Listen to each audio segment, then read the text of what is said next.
بسم الله الرحمن. لا تحسبن الله غافلا عما يعمل الظالمون إنما يؤخرهم ليوم تشخص فيه الأبصار مهطعين مقنعي رؤوسهم لا يرتد إليهم طرفهم وأفئدتهم هواء وأنذر الناس يوم يأتيهم العذاب فيقول الذين ظلموا ربنا أخرنا إلى أجل قريب نجب دعوتك ونتبع الرسل أولم تكونوا أقسمتم من قبل ما لكم من زوال وسكنتم في مساكن الذين ظلموا أنفسهم وتبين لكم كيف فعلنا بهم وضربنا لكم الأمثال وقد مكروا مكرهم وعند الله مكرهم وإن كان مكرهم لتزول منه الجبال. أعوذ بالله من الشيطان الرجيم. فلا تحسبن الله مخلف وعده رسله إن الله عزيز ذو انتقام يوم تبدل الأرض غير الأرض والسماوات وبرزوا لله الواحد القهار وترى المجرمين يومئذ مقرنين في الأصفاد سرابيلهم من قطران وتغشى وجوههم النار ليجزي الله كل نفس ما كسبت إن الله سريع الحساب. هذا بلاغ للناس ولينذروا به وليعلموا أنما هو إله واحد وليذكر أولو الألباب. أعوذ بالله من الشيطان الرجيم. من يطع الرسول فقد أطاع الله ومن تولى فما أرسلناك عليهم حفيظا ويقولون طاعة فإذا برزوا من عندك بيت طائفة منهم غير الذي تقول والله يكتب ما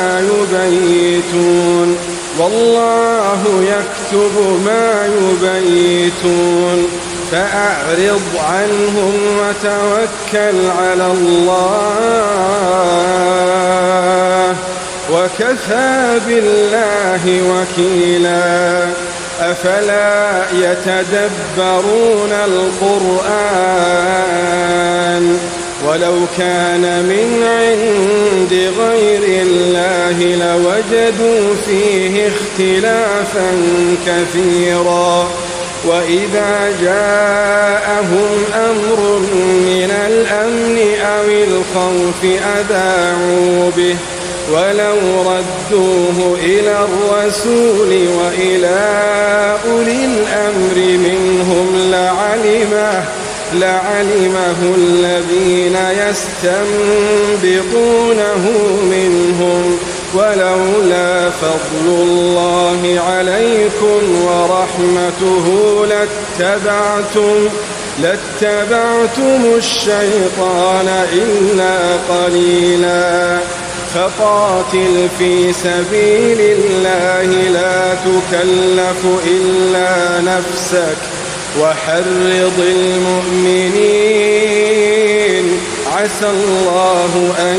يكف بأس الذين كفروا والله أشد بأسا وأشد تنكيلا من يشفع شفاعة حسنة يكن له نصيب منها ومن يشفع شفاعة سيئة يكن له كفل منها وكان الله على كل شيء مقيتا وإذا حييتم بتحية فحيوا بأحسن منها أو ردوها إن الله كان على كل شيء حسيبا الله لا إله إلا هو ليجمعنكم إلى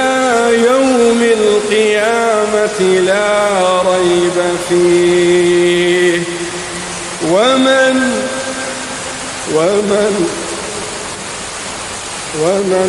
أصدق من الله حديثا. أعوذ بالله من الشيطان الرجيم. وإذ قال ربك للملائكة إني خالق بشرا من صلصال من حمأ مسنون فإذا سويته ونفخت فيه من روحي فقعوا له ساجدين فسجد الملائكة كلهم أجمعون إلا إبليس أبى أن يكون مع الساجدين قال يا إبليس ما لك ألا تكون مع الساجدين قال لم أكن لأسجد لبشر خلقته من صلصال من حمأ مسنون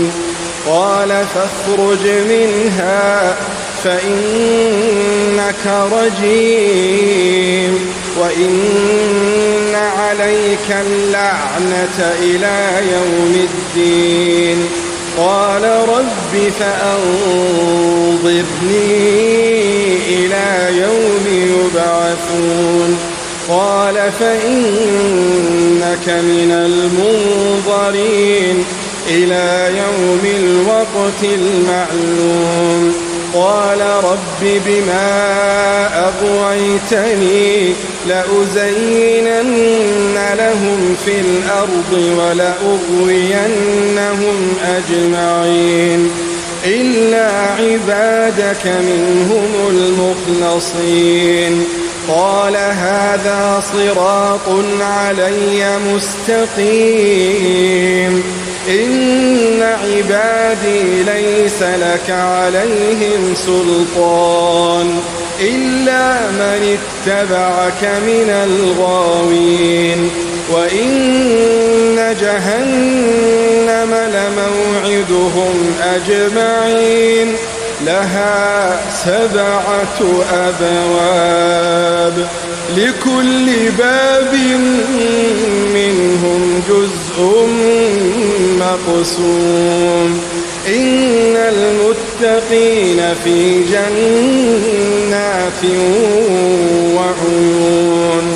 ادخلوها بسلام آمنين ونزعنا ما في صدورهم من غل إخوانا على سرر متقابلين إخوانا على سرر متقابلين لا يمسهم فيها نصب وما هم منها بمخرجين نبئ عبادي أني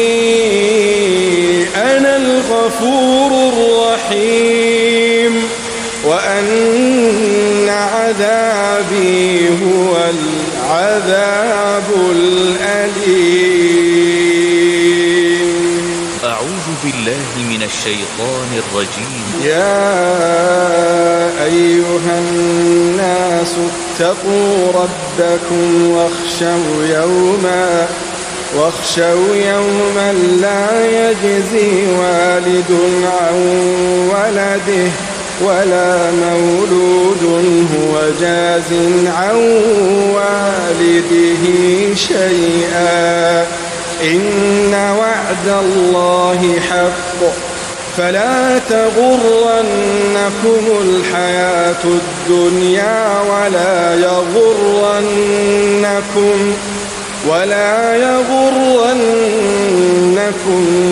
بالله الغرور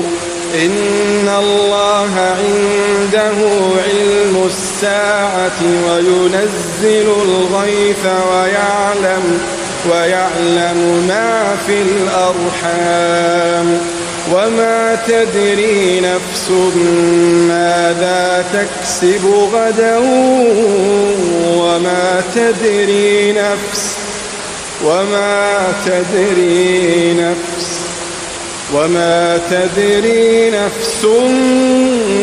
بأي أرض تموت إن الله عليم خبير. بسم الله الرحمن الرحيم. لا أقسم بيوم القيامة ولا أقسم بالنفس اللوامة أيحسب الإنسان أن لن نجمع عظامه بلى قادرين على أن نسوي بنانه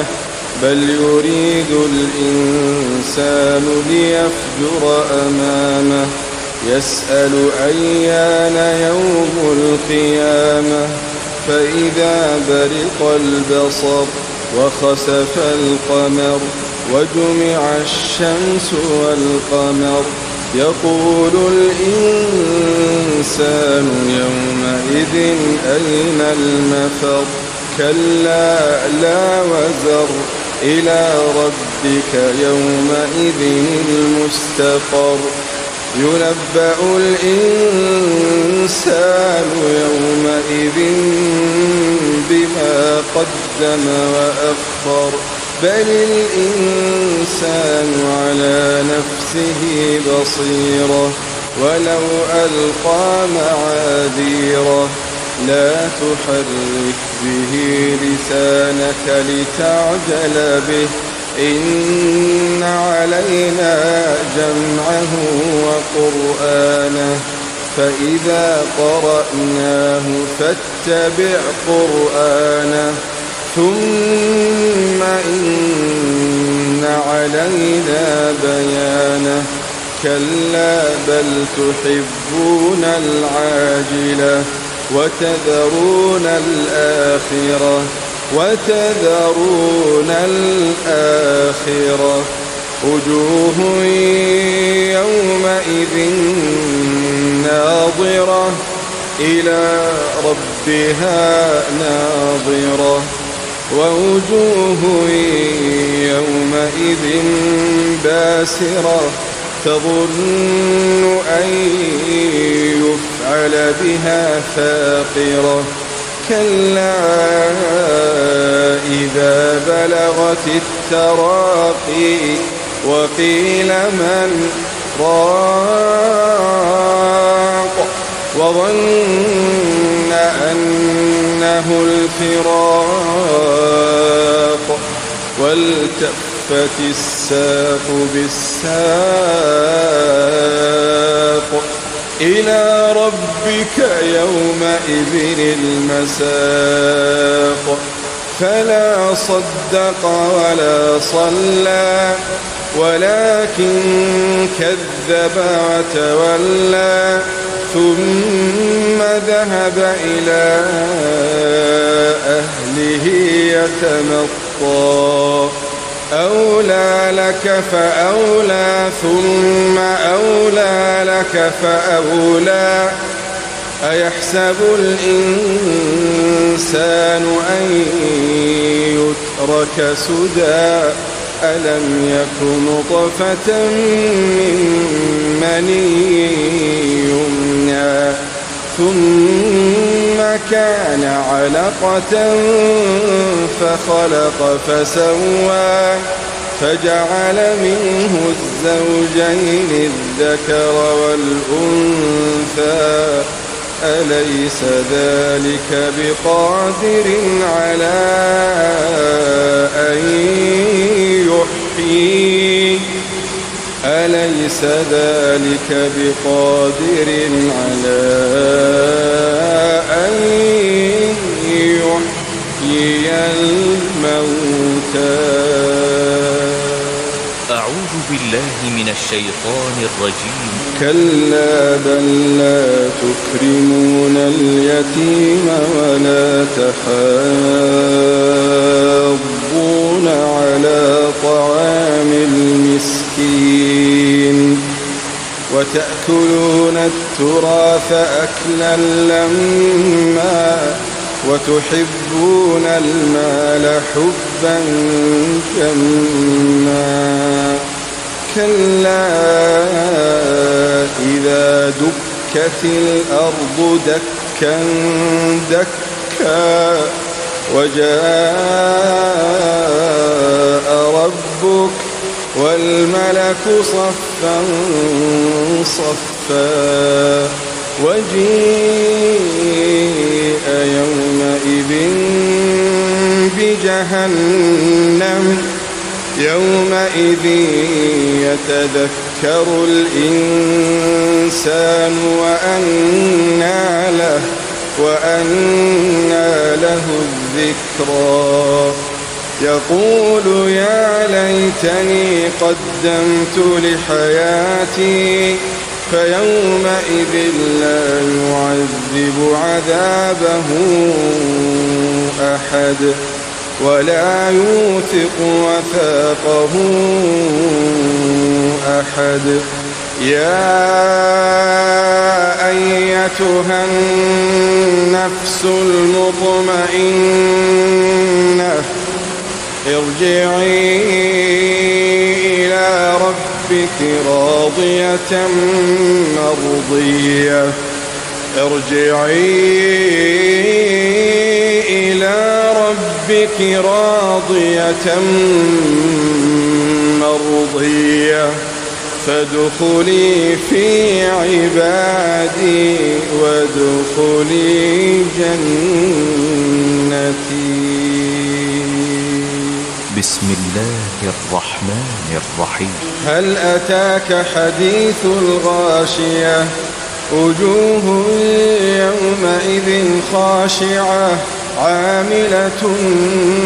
ناصبة تصلى نارا حامية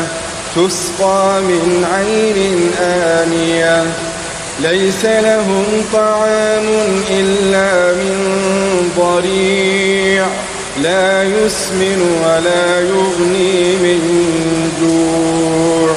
وجوه يومئذ ناعمة لسعيها راضية في جنة عالية لا تسمع فيها لاغية فيها عين جارية فيها سرر مرفوعة وأكواب موضوعة ونمارق مصفوفة وزرابي مبثوثة أفلا ينظرون إلى الإبل كيف خلقت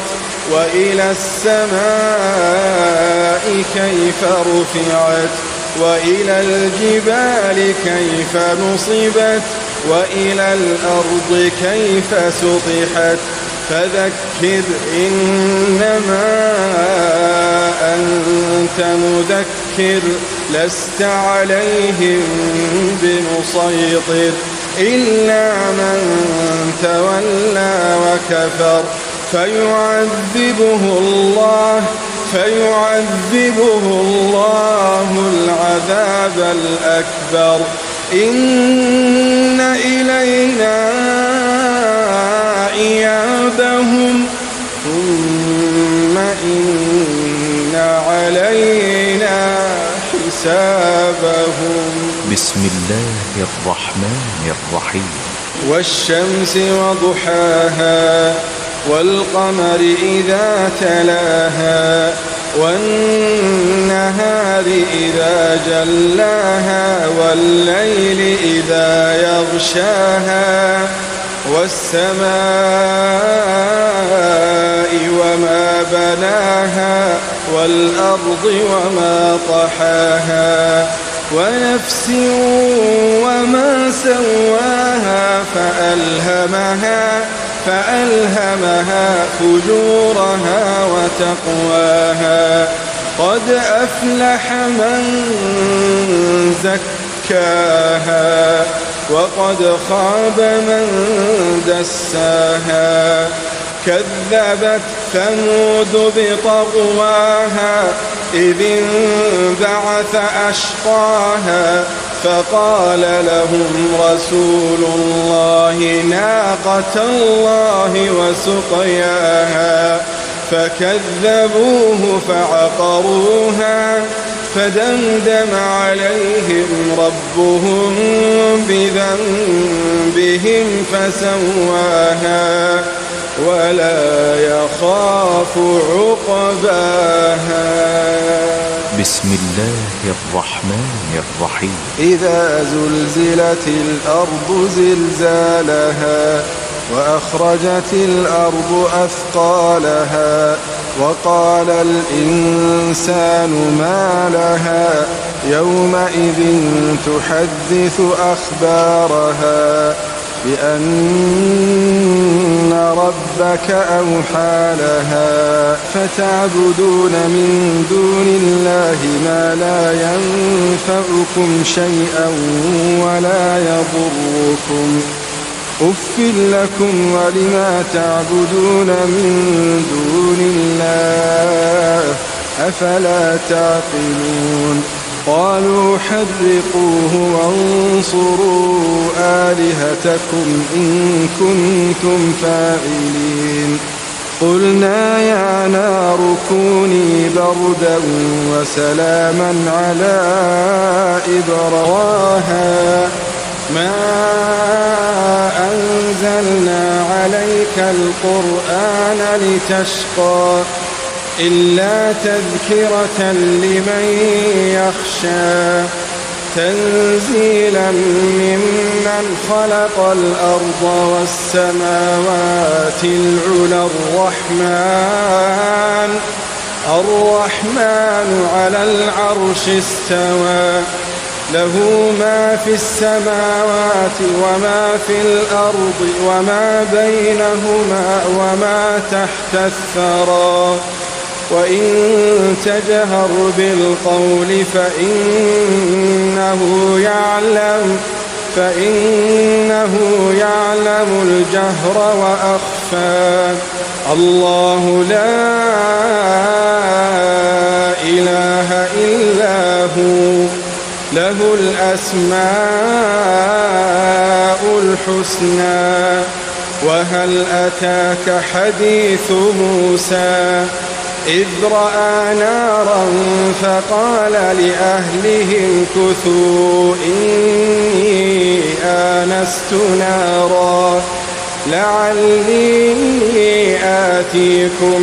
منها بقبس أو أجد على النار هدى فلما أتاها نودي يا موسى إني أنا ربك فاخلع نعليك إنك بالوادي المقدس طوى وأنا اخترتك فاستمع لما يوحى إنني أنا الله لا إله إلا أنا فاعبدني وأقم الصلاة لذكري إن الساعة آتية أكاد أخفيها لتجزى كل نفس بما تسعى فلا يصدنك عنها من لا يؤمن بها واتبع هواه فتردى وما تلك بيمينك يا موسى. بسم الله الرحمن الرحيم. الحمد لله رب العالمين الرحمن الرحيم مالك يوم الدين إياك نعبد وإياك نستعين اهدنا الصراط المستقيم صراط الذين أنعمت عليهم غير المغضوب عليهم ولا الضالين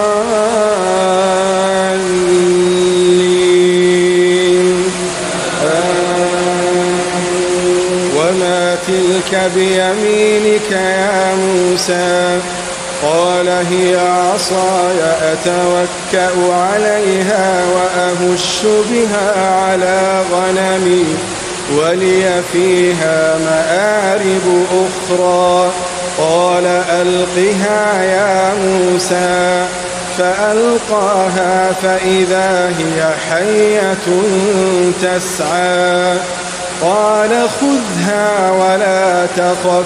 سنعيدها سيرتها الأولى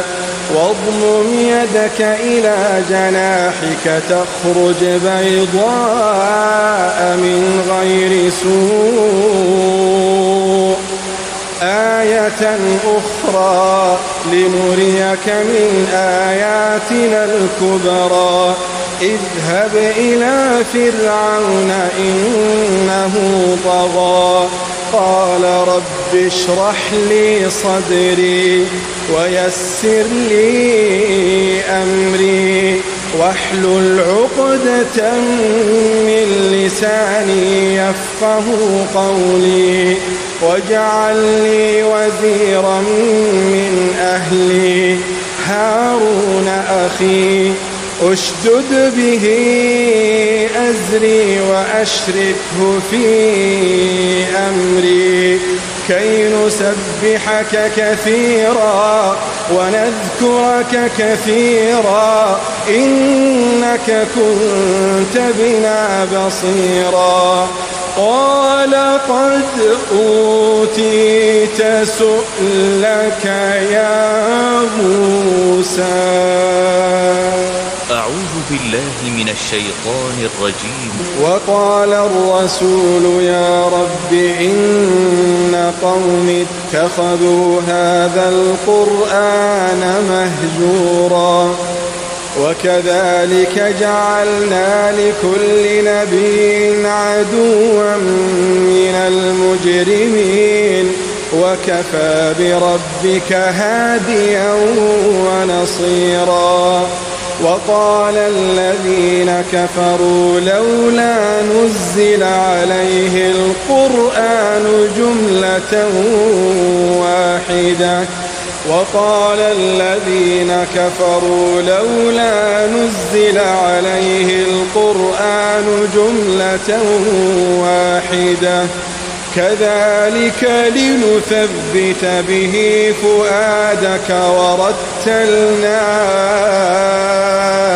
ورتلناه ترتيلا ولا يأتونك بمثل إلا جئناك بالحق وأحسن تفسيرا الذين يحشرون على وجوههم إلى جهنم أولئك شر مكانا وأضل سبيلا. أعوذ بالله من الشيطان الرجيم. ألم تر إلى الذي حاج إبراهيم في ربه أن آتاه الله الملك إذ قال إبراهيم ربي الذي يحيي ويميت قال أنا أحيي وأميت قال إبراهيم فإن الله يأتي بالشمس من المشرق فأت بها من المغرب فبهت الذي كفر والله لا يهدي القوم الظالمين. أو كالذي مر على قرية وهي خاوية على عروشها قال أنى يحيي هذه الله بعد موتها فأماته الله 100 عام ثم بعثه قال كم لبثت قال لبثت يوما أو بعض يوم قال بل لبثت 100 عام فانظر إلى طعامك وشرابك لم يتسنه وانظر إلى حمارك ولنجعلك آية للناس وانظر إلى العظام كيف ننشزها ثم نكسوها لحما فلما تبين له قال أعلم أن الله على كل شيء قدير. وإذ قال إبراهيم رب أرني كيف تحيي الموتى قال أولم تؤمن قال بلى ولكن ليطمئن قلبي قال فخذ 4 من الطير فصرهن إليك ثم اجعل على كل جبل منهن جزءا ثم ادعهن يأتينك سعيا واعلم أن الله عزيز حكيم. أعوذ بالله من الشيطان الرجيم. مثل الذين ينفقون أموالهم في سبيل الله كمثل حبة أنبتت 7 سنابل في كل سنبلة 100 حبة والله يضاعف لمن يشاء والله واسع عليم. الذين ينفقون أموالهم في سبيل الله ثم لا يتبعون ما أنفقوا منا ولا أذى لهم أجرهم عند ربهم ولا خوف عليهم ولا هم يحزنون. قول معروف ومغفرة خير من صدقة يتبعها أذى والله غني حميد. أعوذ الشيطان الرجيم. ولما بلغ أشده آتيناه حكما وعلما وكذلك نجزي المحسنين. وراودته التي هو في بيتها عن نفسه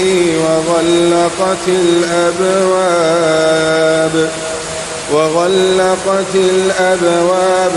وقالت هيت لك. قال معاذ الله إنه ربي أحسن مثواي إنه لا يفلح الظالمون. ولقد همت به وهم بها لولا أن رأى برهان ربه كذلك ليصرف عنه السوء والفحشاء إنه من عبادنا المخلصين. واستبق الباب وقدت قميصه من دبر وألفيا سيدها لدى الباب. قالت ما جزاء من أراد بأهلك سوءا إلا أن يسجن أو عذاب أليم. قال هي راودتني عن نفسي. وشهد شاهد من أهلها إن كان قميصه قد من قبل فصدقت وهو من الكاذبين. وإن كان قميصه قد من دبر فكذبت وهو من الصادقين. فلما رأى قميصه قد من دبر قال إنه من كيدكن إن كيدكن عظيم. يوسف أعرض عن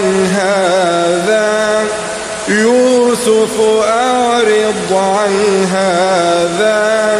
واستغفري لذنبك إنك كنت من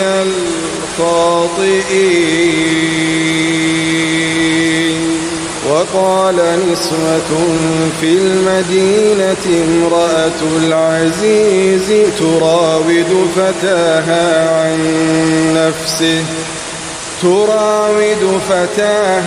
عن نفسه قد شغفها حبا إنا لنراها في ضلال مبين. فلما سمعت بمكرهن أرسلت إليهن وأعتدت لهن متكأ وآتت كل واحدة منهن سكينا وقالت اخرج عليهن. فلما رأينه أكبرنه وقطعن أيديهن وقلن حاش لله ما هذا بشرا إن هذا إلا ملك كريم.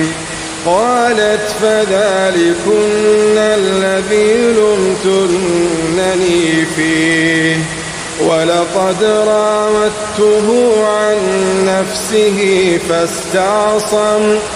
فاستعصم ولئن لم يفعل ما آمره ليسجنن وليكون من الصاغرين. قال رب السجن أحب إلي مما يدعونني إليه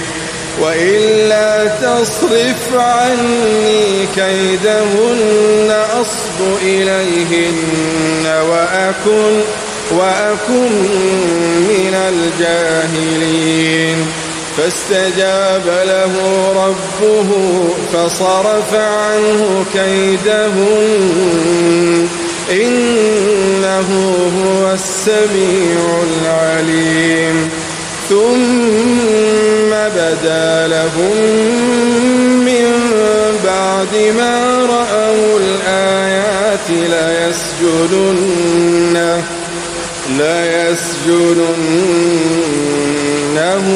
حتى حين